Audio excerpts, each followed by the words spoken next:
Welcome back to Coffee and Chel. Today we are going to discuss the first Star of the Month release and all of the fallout from that.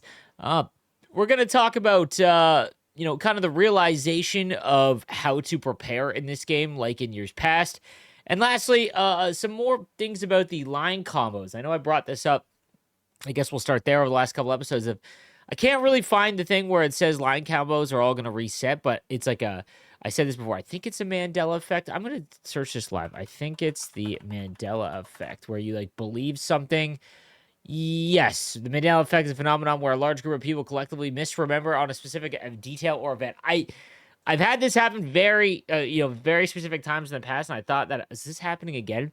But no, they are going to reset to some extent. I think that's what is going to happen with season 2. You can see it in the Team of the Week and Star of the Month line combination screen. It says new season 1 line combos.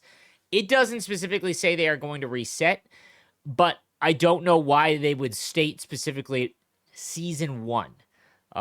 So they are going to reset. I would hope that the year-long events or items have some sort of longevity. So what I mean by that is game breakers. Game breakers are around the whole year. There will be game breaker releases in March, January, all throughout. So I would be kind of, frustrated if they just got rid of the game breakers line combos. Part of me thinks that it is going to be a hard reset, meaning that they go all the way back. What I think for overalls only, I don't know the full count right now, but it's got to be close to 50, which is not a bad thing. The UI is a bad thing, but I think at the launch of the game we had like 9, right? And obviously the big one was the Blackhawk fin, and there are 2 Blackhawks and a fin. And I'll be curious to see how that plays out, because if it goes all that way back to like that few, it essentially it doesn't destroy teams because everyone's teams are still good, even without line combos. If you have like an entire lineup of master set player items, your team is good. If you remove the line combos, your team is good, and everyone else is in the same spot. But if they go that hard on the team resets, everyone focuses on the line combos. Whether you should or shouldn't, it does not matter. The line combos are what you chase in this game. And if you just remove them all and just here's 9 new ones, that's it. Gonna be pretty tough. But that said, yeah, like the banner saying season 1 line combo, pretty crazy because Team of the Week and Star of the Month are gonna be here all the way through the entirety of at least the regular season, and I think the playoffs as well. Maybe not Star of the Month for the playoffs, but like, why would you get rid of those line combos? Maybe they reduce them because obviously getting like a +6 overall, maybe right at the launch, is not what they have intended. But you could reduce some of the line combinations that already exist. That might be a way to kind of counteract the whole just getting rid of everything, right? But let's talk about Star of the Month. So it comes out. I don't hate it. I wish I had the Men in Black memory wipe of the prior game, because I think a lot of frustration, especially on Reddit, my comments, team, Twitch, all of that from the hardcore players, okay, is that this isn't operating like years past, and now I've lost all of this resources, and it seems random, and I can't prepare for any event because it's completely random. If I could just forget about how it operated in the past, which I'm starting to get pretty decent at, like in terms of just my own gameplay and kind of even what I recommend, right? Like I told you guys about the Star of the Month requiring 2 86 overalls or 2 captain cards, and because that's how I thought it would work. I had Larkin and Tage Thompson because I just liked those cards, and someone asked, should I make 2? I was like, if you have 1, make a second one, right? Like, they're not bad cards regardless, even if you made Malkin, right? However, they just seem to be picking just random overall cards. And what that leads me to believe is that just nothing is predictable. Because Star of the Month, I believe, was their creation. I don't think it was the old content team. There is officially nothing other than the fantasy event, Team of the Year, and Team of the Season that exists in this game that is from the prior content team. So Now with Star of the Month operating like this, I don't even know what is actionable next season. Like, do we save the 84 overalls or whatever we get in terms of the team of the season getting more, or team of the year? Oh my goodness, team of the week getting more and more higher overall. What do we do? I think it is a philosophy. This is the philosophy. If you are someone who wants to prepare for future events, when I get bored of the game, if you watch my No Money Spent video, I completely blew my entire collection in coins because I was so bored and I was so frustrated with, like, I'm not gonna beat the system. And I don't care if people did. I'm not gonna be like, wow, you're so much smart, or you're so smart. Like, that's sweet, but you're filing lottery tickets, right? Like, there's no, I don't know if there was anyone that would have predicted that the 86s would have no use in terms of making the team of the week would have more use than no use making Star of the Month. I don't know if anyone predicted that. And if you did, awesome. But that being said, you can't predict, so you just hold on. If you are someone that wants to prepare for the future event and try to make the most amount of coins, you just simply hold on to everything. Like, everything. And I told you at the beginning of this game, I was just selling everything because I wanted coins. Coins were worth a lot. And I'm okay with it because I had sold everything at the beginning of the year and just got it out of my mind and I didn't care. I had enough coins where I made 5 master set player items from this event and made 75 tokens. I would not recommend you do that, but I just could because I had so much stuff, right? And I think for a lot of people, it's, people want to know what to do. If there's ever a feeling of what should I do, it is don't sell. Don't get rid of, don't trade in. And then it's like, well, what do you do with your cards then? How are you improving your team? You pick and choose your spots. Like, the events give you one master set item for free, essentially, almost always. And you can build your team like that. But like, I'm talking specifically about the people that just want to prepare. I know that I play the game enough. If there was a new card that comes out that's buildable, I'll be able to get it. There's no event like Fantasy coming again that's so expensive that you can't partake in it. So I know that even the event on Friday, I've made 5 Beast Mode MSPs because I made all the MSPs, but the tokens required, I can change 5 in and out and whenever I want. And I'm okay with that because there's longevity in that, right? That's why I think the Beast Mode event is the best. I also don't think it's going to happen again. I think the next event is not going to operate like the Beast Mode event because they're just random. They don't want the same thing over and over again. And I don't mind that. Like, there's some positives to that, but obviously what you lead to is just overall confusion and frustration. And people want to sit down and be like, if I do this, I get that. And what happens is, if I do this, I get that, but then it doesn't matter. And now I don't know what I'm doing. So, again, not complaining about the current system. It is simply just what I'm saying that if you want to, some predictability is to just hold on to everything. MSP is like, how many times have we seen a past MSP already end up being one of the best cards? Like Jack Eichel's Check My Game card. Or the better one was the Clayton Keller marquee event item. That one is like the holy grail, like crazy. No one really made it. So it's like, wow, you lucked out, right?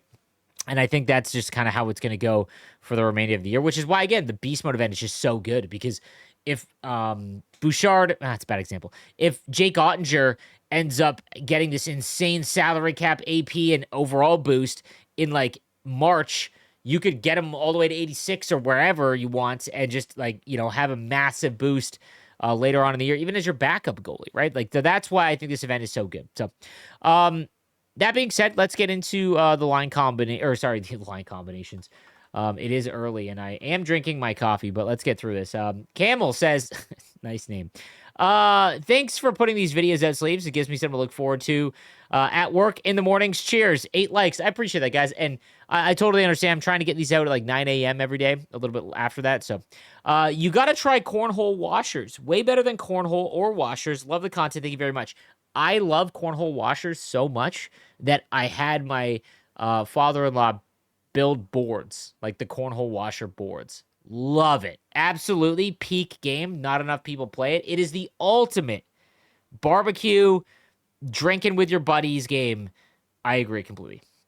All right, Season 2 is going to be the most exciting thing, especially if many of the chemistries change. I have so many good players in my collection that don't currently fit, but I'm excited of the idea of getting to use them in new combos. This is something, again, the philosophy of us HUT players that have been playing for a decade that has not sunk in yet. We're so used to trading in cards that don't make our lineup because that's what it was. And it devalued every card you made. Because if you made an Master Set player item, if you have Pasternak from the Check My Game event, useless. And in the old content team, there'd be an 85 overall trade in, and you probably would have traded it in, and then that card's gone, right? However, with this new format, if you go and look at your collection of all the cards that you have, if you've been playing since launch of the game, you probably have a bunch of pretty decent untradeable cards that are not in your lineup. And it's like, man, if something comes out here, I'm kind of covered, right? Like right now, the Crosby Byfield line there's some other options that you can go with. I still think it's one of the best lines, but you don't know that if like in 3 weeks, Byfield might fit right in with someone, and you've got that card. So when it comes to cards that have great abilities or good attributes, Larkin, for example, I would never trade those in because assume you'll get a line combo with them, and I would do everything in my power unless it's like an event where you can't miss out because you can get free MSPs, right? Like, I think that if you actually, during this event specifically, one Cup Chase run was able to give me at least the 81 overall MSP, and I was able to sell stuff and get more 83s like on the auction house to make more tokens because I was so obsessed with doing that. There are ways to get some coins. You just got to play, and a lot of the times it's doing stuff we don't want to do. But if you look at all the moments, like there is a lot of free, easy cards that are in the lower overalls, and because they made 78s and 79s worth it, because that's how you get the MSPs at 81 overall, I don't hate it. I don't hate it. I want to make it clear. I know the next event is just going to be not upgradable, same as it was before, but now they're 87 overall MSPs, going to cost a lot, and like 84s are probably going to be the barrier of entry and what you need, and then those 84s are going to explode in price, and 83s are going to be like left to the wayside. I don't know. Like that's just what I anticipate. Hey, Slaves, I believe they are going to do the Beast Mode type of event once every season. As a player that has one of the best teams, spending the most money, this year has been way more beneficial, making every event card. The problem with past years was sometimes I wouldn't even use any of the newest cards, let alone past event. This year is worth holding on and making event cards. They are proven to be what line combos are based on. This isn't a bad thought process. So if you were to make like the 85 account bound items, for example, the face-off event, it was very advantageous to do that because of the line combos that came out. But even if you get them and they're account bound, like 2 months from now, they might be the key piece. And that allows us to have cards in our collection that are of some use. He's exactly right. In the prior content structure, if you did an account bound item, if that card did not make your lineup, right, that was it for the year. No hope. It will never be useful. It is a waste of space in your collection. However, now you never know. Like there's 83s that come out. The game breaker cards. My fourth line gives me 14 million to the salary cap, 9 AP, and +4 overall. It's 280 overalls and an 82. Like you never know, right? You never know.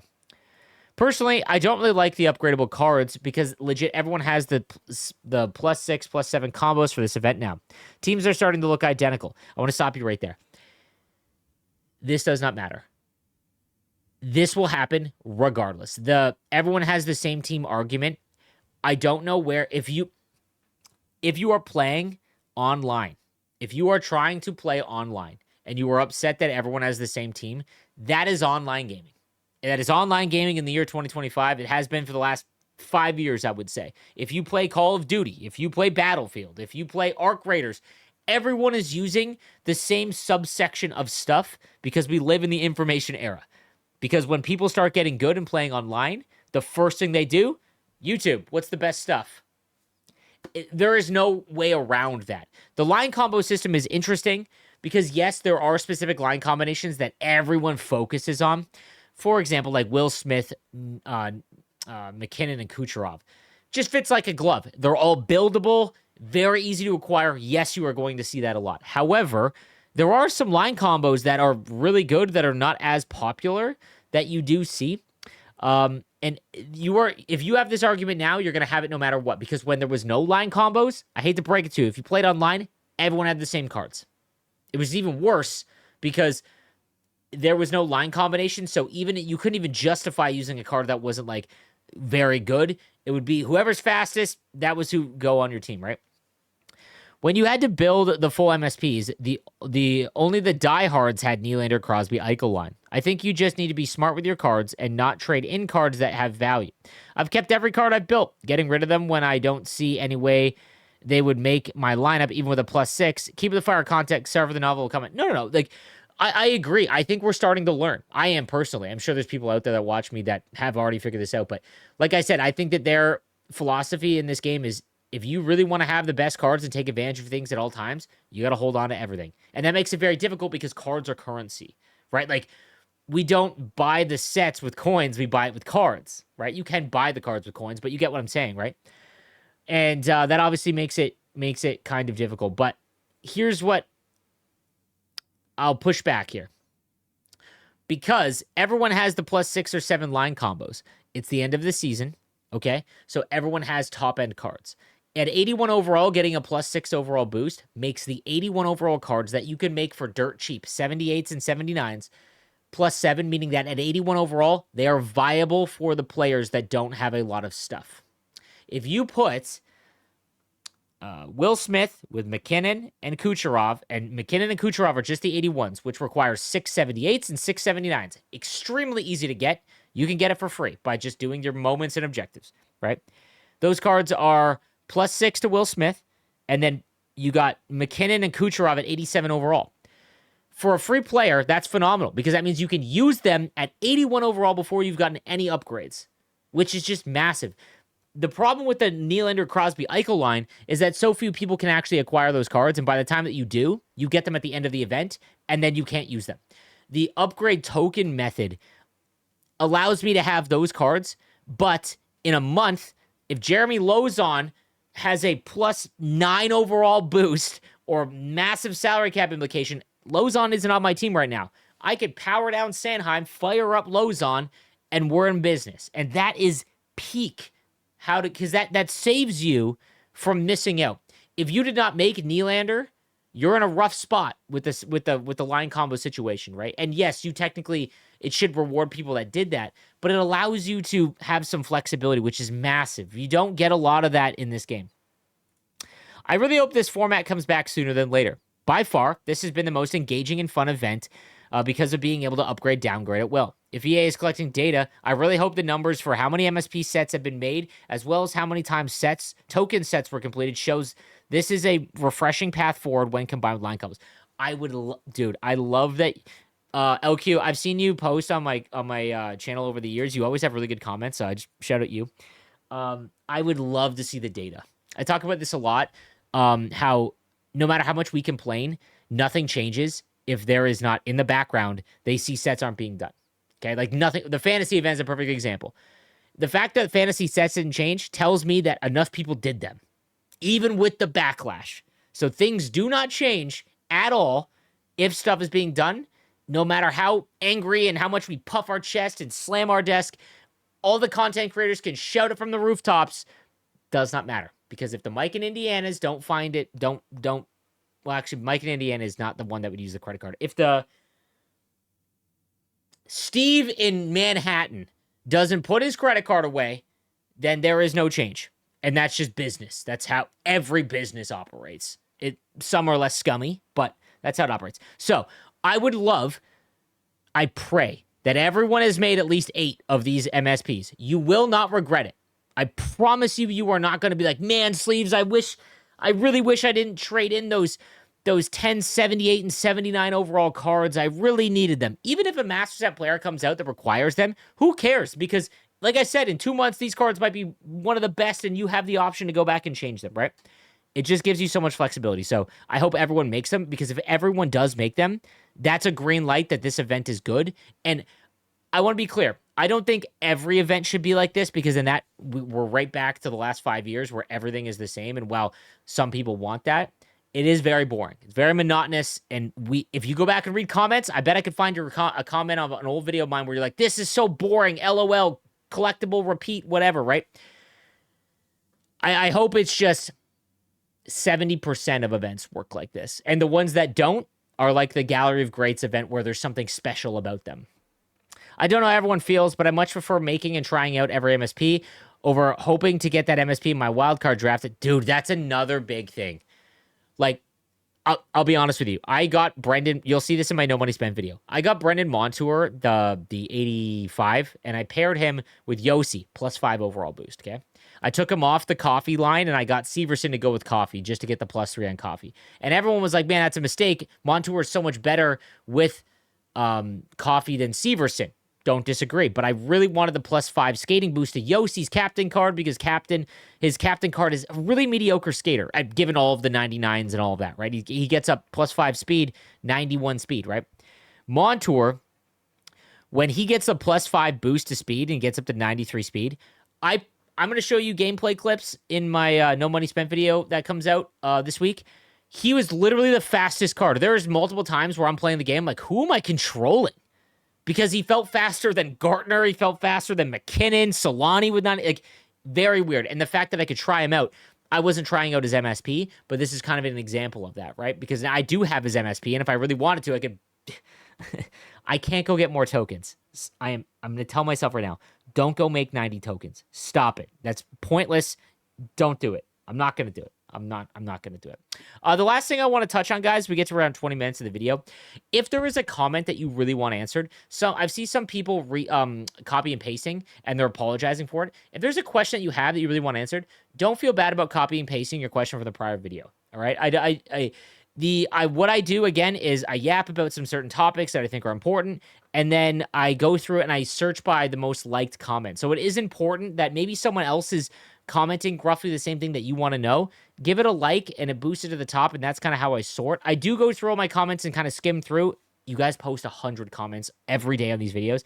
Thank you so much. It means that I've done the right thing. All right. So I just want to point that out. I appreciate it. Sorry I wasn't able to get to everyone's comment. There is one that I wanted to touch on before I go. It's from Chromatic. Look how long, like, guys, I feel bad because going through this comment would be an entire video, but I love the detail and the fact that you guys are that passionate to write out stuff. I'm actually going to get to this comment. There's not the whole thing, but there's a section of it that I want to, but I just wanted to point that out. I really appreciate it, and I will see you guys later on. Have a good one.